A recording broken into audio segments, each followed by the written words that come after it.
na banganga na bango. Mais nga pe nazaki très sûr na Nzambe na ngai.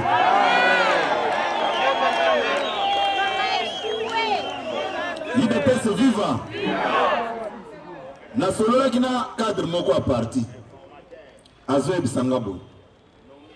Azoeb Sanga, secrétaire général, je dois être sincère avec vous. Nzamba a aidé Bisso pour te comprendre que Ozas Mutumoko intègre la carte na Bisso. Nana Tuni et Ponanine. Alobi, nous pepe oyo. Ce que vous avez attendu na dossier sale moko. Ata oza mutu ya bakisi. Elinge memayo. IDPS viva. Bisso na fachi beton tozo tale na nkolo. Soki pouvoir tozo akiango na maboko ya mutu. OK. Mais soki Nzambe nde asala ke biso toko ma place oyo. Tokotala nana a convaincre moninga.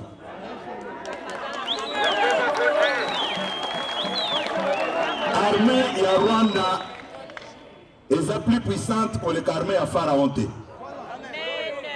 Et là, on a kosenga na mampinga na biso na poko lelo. Basa la confiance na commandant suprême. Bandima ko trahir te.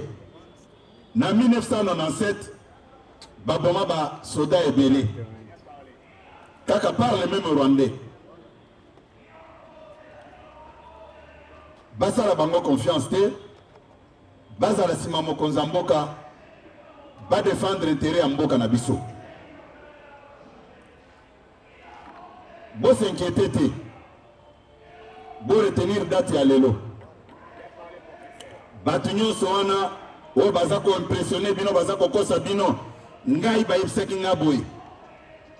Zonga kana ndaku avant 20h. Na lobela ki bango ke jamais na kozonga na ndako avant 20h ce qui na silisi musala na ngate. IDPS viva.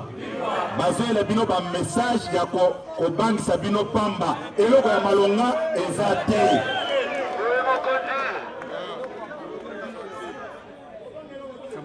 IDPS viva. Bino ba président cellulaire. Ba sectionnaire, ba fédéraux. Sur toute l'étendue de la République, bozako la nangai à travers ba direct bozako sala. Bobanga eloko mokote. Bozako la nanga malam. Bobanga eloko moko te.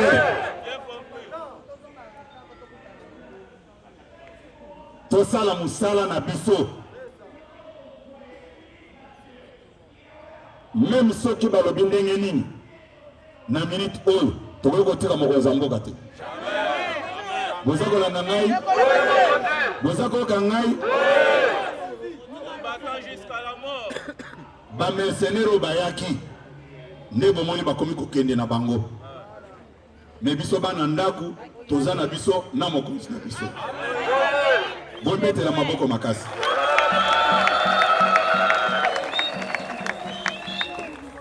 Soki bozongi Boye Sabao Batikali Toti Kosolana secrétaire général Aebisi biso pour nayoki bamzo lobo kabuya linga kolo nalobaka neti zo bati na bande ko alerter bino place oyo na bande ko alerter bino mikolo nyonso ebele bayoka kingate. Mais il n'est pas donné aussi à tout le monde de comprendre au même moment. Na kanisi ba mususu ba comprendre ngolelo. Bolingo ezala na kati na biso. To défendre intérêt en mboka oyo. Ce n'est pas pour rien après la mort de feu Dr Etienne Tshisekedi, Nzamba sala keto koma na bokonzi. Lelo tozana bokonzi. Nzamba yebe pourquoi IDPS est comme na bokonzi lelo. Et Nzamba yebi pe pourquoi babandi ko bundisa biso. C'est spirituel. Mais bakoko kabisote. Bakoko kabisote. Le moment est arrivé où il y a Toyeba qui est qui et qui est vrai allié. bamosusu baza koloba na biso bazalaki ba orgueilleux mais pouvoir yango to exercer yango biso moko te. IDPS a exercer pouvoir yango moko te. Bisika IDPS alingaki kokamba au nom de la solidarité to cédaki ba poste mais bato ba respecter IDPS. Nalobi bato ba respecter IDPS. Bozala impressionné na bato te. Botika bato balakisa bizaleli na bango. Bao bayaki par hypocrisie botika bango. Bozwaka exemple na ngai. Mususu akoloba boyebi tango nazo lancer message pour na rencontre ya boy. Nakotaka na ba commentaire. Muto ya tikala komona ngaka ka tout noir. Akokomaka na eloko malamu te. Akofinga na ekaka. Na yoki bato bazako sala ba témoignage. Menzambe alimbisa bango. Amen. Alimbisa bango. Okomona muto alobi tokoya te. Je n'importe quoi kende kolalisa bango pongi. Nana za koyebisa bino boy. Lokola balobi ke il faut tolobaka. Nana kozala wana pona ko exhorter bino de façon que tous à la kaka ya kotelema. Boza kolanda ngai? Oui. Boza koka ngai? Oui. Eza na appel mususu. Na kotala ngobo na yebi déjà nini ya yebisa ngai. Oui. IDPS viva. IDPS viva. Bobetela mokonza mboka maboko makasi. Pendant toute cette période, comportement na biso, il faut ezala ya bato bayebi ke bazo bundisa bango po bato to la bango bokonzi. Tous à la distraite. Boza ko kangai? Boza ko lana ngai?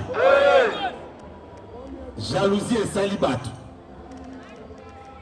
Po baba ndako sepela, baba ndako loba.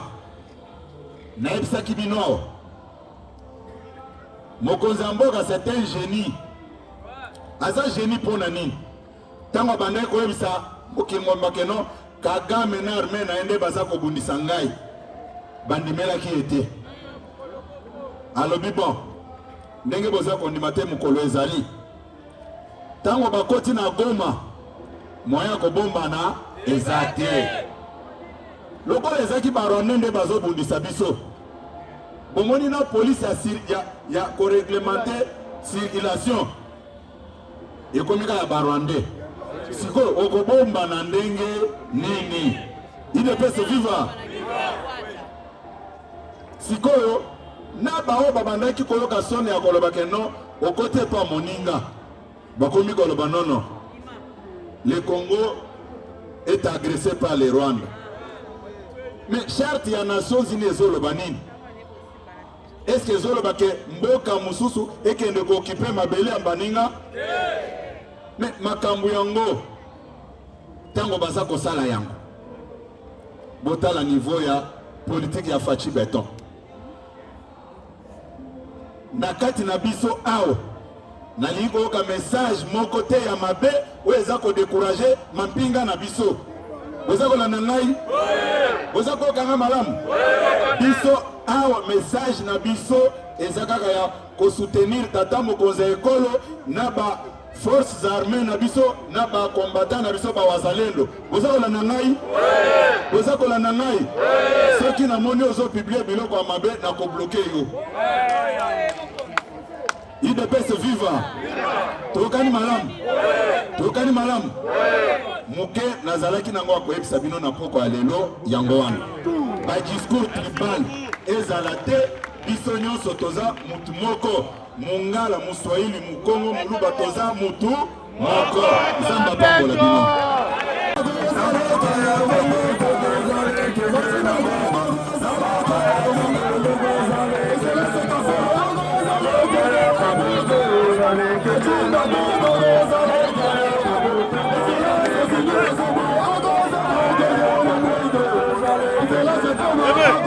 Amen. Voilà, les gens sont bimana, il y a des gens qui sont bimana. Juste à filmer, à filmer l'été. Ah,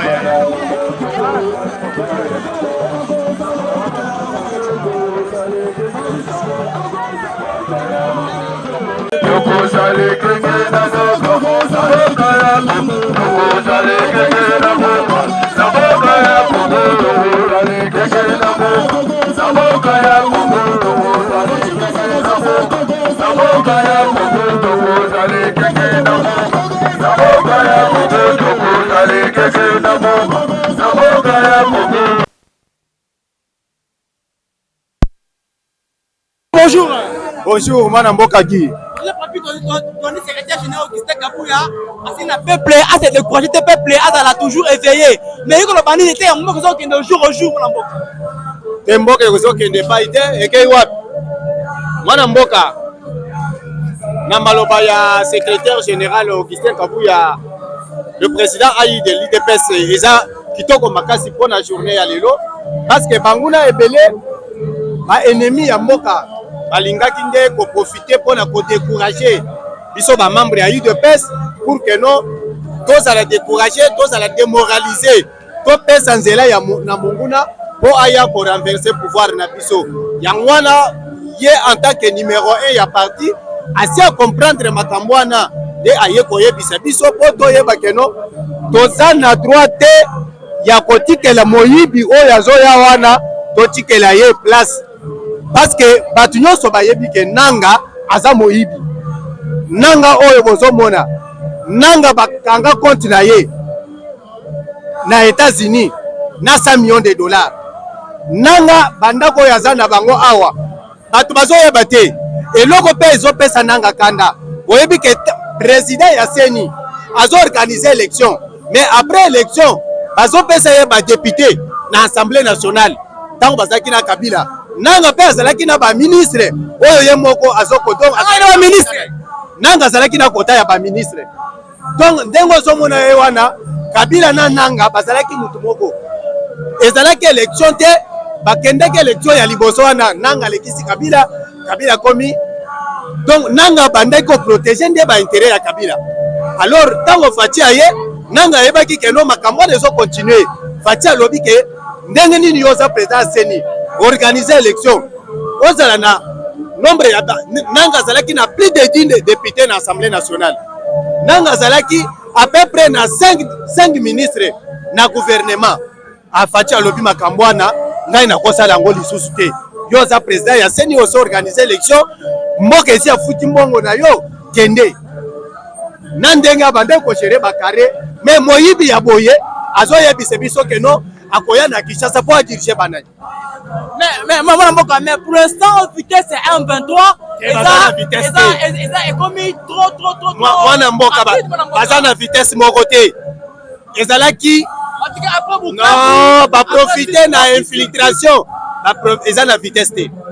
Moi, je mais qui doit danger pour le moment? Non, et là, quoi ça été. Nanga soka zananga. D'ailleurs, nanga ngo peto solo bele ponani. Nanga tango makambo oyo bandaki nanga zalaki te. Aza marionnette oyo bazo utiliser après bakobimisa ye. Ba oyo bazali boso wana nde bango bakosala na intérêt na makambo. Mais oyo bozo il faut bato ba congomani ba retenir yango. Rébellion wana ezana même pas agression rwandaise wana ekokende epai te bato fo bayeba yango. Mais mwana mboka mtu ya suka. To sentir na province tout on sensibiliser, pas une mboka on a éveillé. Mais na katanga, nous on doit remarquer c'est comme si mwana mboka wana manipulation. Katumbi azumongo apesi bato, bakende na stade, bakende kosala makambo wana. Ce n'est pas que non, eza un groupe d'individus au moins quand biloko mbongo asala kia watango papa yaki. Yango nde Katumbi pe asali na katanga. Eza non, eza peuple katangete. Eza peuple katangete mais oyo tozoyebisa peuple boy.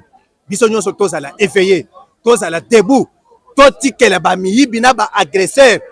Place te to pesa bango ata occasion mon côté. Mwana mboka. Congo et kotikala ya ba Congolais. Merci beaucoup, mon ami Papi Mukendi, autorité morale. Merci. Ouais, merci madame. Bonsoir. Nous parlons Mouké sur le secrétaire général Augustin Kabouya, à Seigneur Baïmboka, tout à la éveillé, tout c'est la manipulation. Mais étant qu'il y a en 23, on va toujours déranger les peuples congolais. Qu'est-ce que cela veut dire? Biso na IDPS toyemba combattant jusqu'à la mort. Donc on va combattre jusqu'à la mort. Histoire et se répéter la carte de la République démocratique du Congo. Faut y que vrai héros vivant c'est Félix Tshisekedi Tshilombo. Mais Mobutu a négocié, on a Mobutu na bateau Lutenika. Na Kabila. On a Joseph Kabila et Laurent Désiré Kabila. A négocié plusieurs fois na Rwandais. Après ça, on même étania Mabele na biso. Ba mixage salama na Joseph Kabila. Mais Félix Tshisekedi comme héros vivant, il y a République démocratique du Congo. Il a refusé de négocier. A refusé totalement. Mais quand même, Yoka mon frère, aboyi mixage. Merci na papa Mbosso. Oya azalaki président Assemblée nationale dans l'époque, aboya ki brassage na mixage. Pona mwana mboka na koyebisa na 1997. Entrée à Afidèle, Laurent Désiré Kabila et tous les commandos. Ils ont bien formés. Mais le président de l'Assemblée nationale, le président est prêt à négocier. Mais comment vous dites que le président a pris? Mais Kamera, dans la leçon qu'on fait sa République démocratique du Congo, Kamera, ça l'a biso livre pourquoi j'ai choisi Kabila. Même Nana, ça l'a biso livre pourquoi j'ai quitté Kabila. Nana, Kamera. Mais il y a bien noté. Asale la biso livre pourquoi on a lingi Kabila. Mais non asale biso livre que pourquoi j'ai quitté Kabila. Est-ce que Kamera dans la leçon ko pesa biso tozo finga été akangisa biso te mais vérité za bokabwanité. Merci beaucoup. Bombela ka mai bolumbu te. Merci beaucoup président. Ngongeza Muke. Bonjour, bonsoir. Bonsoir monsieur le journaliste. Merci bonsoir. beaucoup Namboka, dessus comme on a 1 23 oyo le système Kabouya Sibiso, bande ko sala ba yimboka te, tu as toujours éveillé, tu as toujours qu'on a confiance. Et tu as mon compte chef d'état Fachi Beton, mais peuple congolais moi espère que moi moké mais comme la cité Namboka. C'est na cause c'est comment moké, na sepel na no premièrement na message ya secrétaire général. Vraiment na benga ay mokwa bongo. Apesi biso force pe sagesse ko ebandeni to ko tamba na kati mboka. Peuple congolais to banga te. Nanga c'est un coquille vide lobby président de la République wana ba o makambo nanga zo sala asala kuna à côté na ye ndinga zo sala makambo na ye wana non papa mboka jamais ko kabwana pona nanga c'est le M23 eza Kagame eza Kabila nde bazo sala ba biloko wana mais bientôt ezo sila na sengi na peuple congolais tozala uni tozala solide to défendre l'intégrité na surtout za vrai patriote nanga c'était pas nanga habité je suis pas sûr que nanga za patriote congolais parce que muto à cause de la muté à mabelo kwa nanga na RDC je n'ai pas vu tellement makambo ya zo sala wana je tous ngo contacter aujourd'hui nanga a pris nanga le azui bon ce qui nanga lobi azwa Lubumbashi et Katanga et Osama peut-être na trahison ndenge ba traite commis partout banda nani Katumbi j'ai entendu même à financer ba mbongo pour la déstabiliser pouvoir Katanga c'est vrai ça va défendre toujours rébellion na M23 si tu es pas informé okay. Mais M23 azo si la kalaté mais peuple congolais biso to côté lema ata une minute té ata 2 minutes té même 2 mètres à RDC et au Kenya pas bavandi wana nanga zo sala zo déclarer ba biloko na ye ba kangaki ba carrière minière na ye a pas carrière minière eza eloko mosusu akosala ni balkanisation ni eloko moko mais mission na ye zo sila kaka bato ya landi kaka bango nde bakoboma ye pour ngala la sango merci papa asila imbo batana confiance chef de l'état mais confiance que esine okita malema leme mona mboka etanga mboka zo ke ni malema leme mona mboka le déjà apporte force déjà équipe apparemment c'est comme si mais qu'est-ce qui ne va pas bon. Je commencerai d'abord par me présenter. Ngai Nazali, cadre à IDPS. Je viens de totaliser 41 ans comme cadre de base à IDPS. Nazali, président. Il y a collectif, il y a président sectionnaire, il y a Massina. Et puis Nazali, coordonnateur, il y a interfédéral, Grand Kassai, il y a IDPS Tshisekedi, il y a Tchang. Aujourd'hui, touti vivre mobilisation ya oyo azali président AI pe secrétaire général ya IDPS Augustin Kabuya auti ko conscientiser biso pour que Congolais nyonso a comprendre que il doit s'impliquer na lutte oyo ezali na ba oyo bazali kosala lokola ba injecter oyo tobengaka venin pour décourager les combattants. Mais esengeli boyeba que IDPS ezali rouleau compresseur, c'est-à-dire IDPS ndenge ezali wana ezali force oyo ekosala délivrance ya Congo. Donc déjà Congo ngona mukusa na mbangu pa tata ngunga loko ni ko placer message et pas ba congolais et pas ba congolais na ko lancer message ya liboso que tozala na elikia parce que mokonzi na biso oyo azali président Félix Antoine Tshisekedi Tshilombo tango amsemiliaki devant la nation congolaise et devant le monde na kati ya stade de martyrs ampesi mboka na biso na maboko ya Nzambe qui est avec Dieu akoki kozala jamais vaincu oyo azali na Nzambe azara toujours na victoire yango omoni lelo tango seja aza ko conscientiser biso mboka na biso Congo toza na mboka mosusu te lelo ba oyo bazali ko faciliter que munguna akota peut-être bazali envoûté mais bakotikala kolonga biso te IDPS ezali parti oyo et ko délivrer mboka oyo qu'il pleuve ou qu'il neige qu'il pleuve ou qu'il neige président Félix akozala toujours victorieux bolingo oyo ye azali nango na kati ya mboka papa soki nalobi na banda oyebisa bolama Félix merci.